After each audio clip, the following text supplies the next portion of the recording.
কাহিনী শুরু হয় দ্বিতীয় বিশ্বযুদ্ধের সময়, যেখানে আমরা এক অজানা দ্বীপ দেখতে পাই। আমেরিকান সৈনিক ক্লার্ক মৃত্যুর মুখ থেকে পালিয়ে একটি বোর্ডে করে অনেক দিন ভাসছিল। ক্লার্ক কোনোভাবে জার্মানি সেনাদের থেকে নিজেকে বাঁচিয়ে এখানে চলে আসে। ক্লার্ক এই দ্বীপটি দেখার পর আবারও বাঁচার আশা ফিরে পায় এবং তার বোর্ড নিয়ে দ্বীপে চলে আসে। মাটিতে পা রাখার পর ক্লার্কের চোখে মুখে স্বস্তির ছোঁয়া লাগে, আর তখনই তার চোখ যায় একটি গির্জার উপর। ক্লার্ক ভাবে, এখানে যদি কেউ না থাকে তাহলে গির্জা কিভাবে হতে পারে। এইসব ভাবতে ভাবতে সে গির্জার দিকে এগিয়ে যায়। তারপর যখনই সে গির্জার কাছে পৌঁছায় তখন গির্জার ভেতর থেকে একজন নান বেরিয়ে আসে। ওই নান ক্লার্ককে দেখা মাত্রই ভয় পেয়ে যায় আর কাঁদতে কাঁদতে তার কাছে ক্ষমা চায়। নান বলে, দয়া করে আমাকে ছেড়ে দিন, আমি নির্দোষ। তখন ক্লার্ক তাকে শান্ত করার জন্য হাত তুলে বলে, তুমি শান্ত হও, আমি শত্রু নই, আমি একজন আমেরিকান সৈনিক। এই নানের নাম ছিল সিস্টার অ্যাঞ্জেলা। ভেতরে গিয়ে অ্যাঞ্জেলা ক্লার্কের সাথে তার কাহিনী বলতে শুরু করে। সে বলে, আমরা কয়েকজন সিস্টার এই দ্বীপে এসেছিলাম মানুষদের ধর্মীয় জ্ঞান দিতে, কিন্তু আমরা এখানে আসা মাত্রই জার্মানির সেনারা আমাদের বন্দী করে রাখে। তারা আমাদের অন্য কোথাও পাঠিয়ে দিয়েছিল,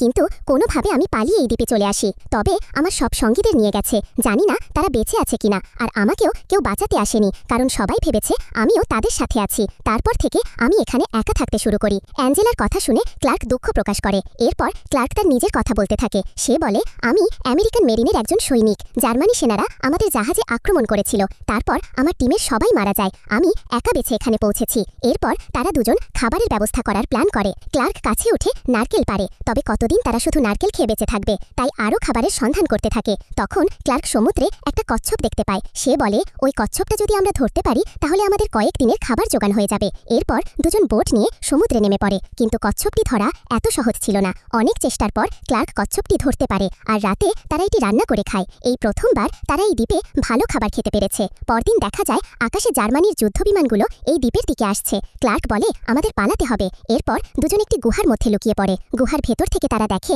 যে জার্মানির সেনারা এই দ্বীপে অবতরণ করেছে, আর কিছুক্ষণের মধ্যে তাদের গির্জা পুরো ছাই হয়ে যায়। অ্যাঞ্জেলা অনেক ভয় পেয়ে যায়। দুজন চিন্তায় পড়ে যায় যে তারা বেঁচে থাকবে কিনা, কারণ এখান থেকে বেরোলেই শেষ। অ্যাঞ্জেলা বলে, আমি যদি জার্মানির সেনাদের কাছে আত্মসমর্পণ করি তাহলে তুমি বেঁচে থাকবে। ক্লার্ক বলে, ওই সেনারা তোমার কি করতে পারে, তোমার কোনো ধারণা আছে?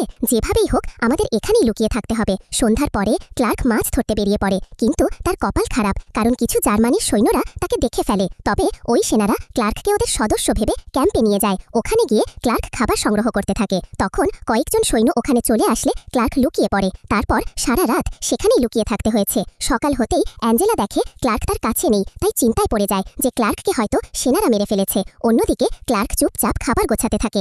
যখনই সৈন্যরা ট্রেনিংয়ের জন্য বের হয় তখন ক্লার্ক বের হয়ে জঙ্গলের গুহায় চলে আসে। এখানে অ্যাঞ্জেলা অনেক ভয় ছিল। সে হঠাৎ গুলির আওয়াজ শুনতে পায় আর ভাবে এবার হয়তো ক্লার্ক শেষ, তাই সেও দেয়ালে মাথা ঢুকে কাঁদে। ঠিক তখনই কেউ এসে তার কাঁধে হাত রাখে। অ্যাঞ্জেলা দেখে যে ক্লার্ক চলে এসেছে। সে অনেক খুশি হয়। তবে ক্লার্ক তাকে বলে, তুমি গুহা থেকে বের হলে কেন? এরপর সে ব্যাগ থেকে খাবার বের করে দেখায়। অ্যাঞ্জেলা বলে, এরপর থেকে তুমি না বলে বের হলে আমিও এভাবে বেরিয়ে আসবো। ক্লার্ক একটু হেসে বলে, ঠিক আছে, এরপর থেকে আর এমন হবে না। পরের দিন ক্লার্ক অঞ্জেলার জন্য একটা ফুল নিয়ে আসে আর তাকে দেয়। অ্যাঞ্জেলা ফুলটি নিয়ে হাসে। অঞ্জেলা বলে, আমি একজন নান, আমার এই দায়িত্ব ছেড়ে দিতে পারি না। ক্লার্ক বলে, তুমি কি তোমার এই সিদ্ধান্ত পরিবর্তন করতে পারো না? অঞ্জেলা বলে, আমি আমার ঈশ্বরের কাছে কথা দিয়েছি, আমি তা ভাঙতে পারি না। এইসব কথা শুনে ক্লার্কের মনে অনেক কষ্ট লাগে। সে সমুদ্রের কাছে যায় আর বলে, তুমি ঠিকই বলেছ, আমার সবসময় যুদ্ধক্ষেত্রে থাকা উচিত, আর তোমার জন্য এতটুকু যথেষ্ট নয়। রাতে খাবারের পর ক্লার্ক একটি বিয়ারের বোতল খুঁজে পায়। এরপর বিয়ার খেয়ে সে একেবারে মাতাল হয়ে যায়, আর সে অদ্ভুত সব কথা বলতে থাকে এবং অ্যাঞ্জেলাকে গালাগালিও করে। ভয় পেয়ে অ্যাঞ্জেলা সেখান থেকে বের হয়ে যায় আর জঙ্গলের ভেতর সারা রাত একাই কাটায়। সকালে ক্লার্কের ঘুম ভাঙার পর সে অ্যাঞ্জেলাকে খুঁজে পায় না। ভয়ে জঙ্গলের দিকে চলে যায়। একটু দূরে দেখে যে অ্যাঞ্জেলা অচেতন অবস্থায় পড়ে আছে। বৃষ্টিতে তার কাপড় ভেজে গেছে। এরপর দেখা যায় জাপানি সৈন্যরা আবারও এই দ্বীপে চলে আসে। অ্যাঞ্জেলার অবস্থা খারাপ দেখে ক্লার্ক তাকে গুহার ভেতর নিয়ে যায়। তবে এখানে ছিল বেশ ঠান্ডা, আর অ্যাঞ্জেলার দরকার ছিল গরম কাপড়ের, তাই ক্লার্ক আবারও নিজের জীবনের ঝুঁকি নেয়। সে জার্মানি সেনাদের ক্যাম্প থেকে কাপড় চুরি করতে আসে। তখন একজন সেনা ক্লার্ককে দেখে ফেলে। ক্লার্কের কাছে আর কোনো উপায় না থাকায় সে ওই সৈন্যকে মেরে ফেলে। কেউ যেন সন্দেহ করতে না পারে তাই বডিটা মাটিতে পুঁতে ফেলে। এরপর ক্লার্ক অঞ্জেলার কাছে গুহায় চলে আসে আর অচেতন অবস্থায় অ্যাঞ্জেলাকে কাপড় পরিয়ে দেয়। সকালে অ্যাঞ্জেলার ঘুম ভাঙলে সে নিজের শরীরে নতুন কাপড় দেখে অবাক হয়ে যায়। অ্যাঞ্জেলা দেখে যে ক্লার্ক তার পাশেই বসে আছে। অ্যাঞ্জেলা এ ব্যাপারে জানতে চাইলে ক্লার্ক বলে, তোমার অবস্থা বেশ খারাপ ছিল, তাই আমাকে এটা করতে হয়েছে। ক্লার্ক বলে, আমি যা করেছি সেটা অজান্তেই করেছি, আসলে আমি তোমাকে কষ্ট দিতে চাইনি। অঞ্জেলা ক্লার্কের কথা বিশ্বাস করে আর তাকে মাফ করে দেয়। এরপর বাইরে আবারও গুলির শব্দ শোনা যায়। ক্লার্ক বুঝতে পারে জার্মানির সেনারা আবারও এসেছে। বাইরে তাকিয়ে দেখে যে চারিদিকে আগুন জ্বলছে। সেনারা জেনে গেছে যে তাদের একজন সদস্য মারা গেছে, তাই তারা ওই শত্রুকে খুঁজতে পুরো দ্বীপে তল্লাশি চালাচ্ছে। গেছে। ক্লার্ক অঞ্জেলাকে বলে, এখন আমাদের আবারও গুহায় লুকিয়ে থাকতে হবে।